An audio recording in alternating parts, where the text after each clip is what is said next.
Welcome to Man Does Tech, where I solve the problems you didn't even know you had. You start by preparing the workspace. Grant storage and import permissions, then open Zmodeler Android and create or load a project.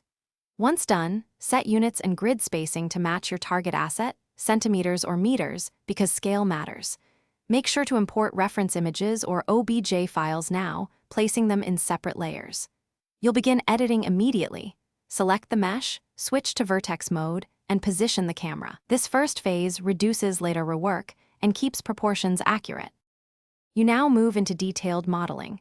Use vertex, edge, and face tools to refine shape, enable symmetry to mirror edits, and save time.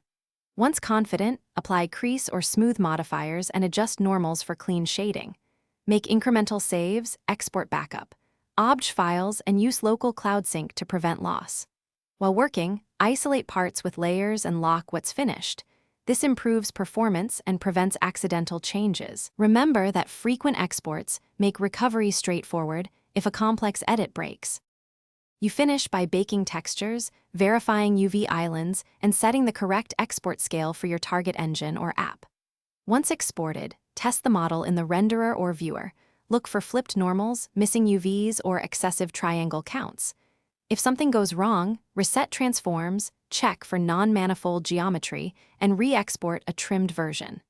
Make sure to reload an earlier backup if needed, and then apply final optimizations like LOD reduction. This gives you a clean, portable asset ready to use. Thanks for watching. If you found this helpful, don't forget to like and subscribe.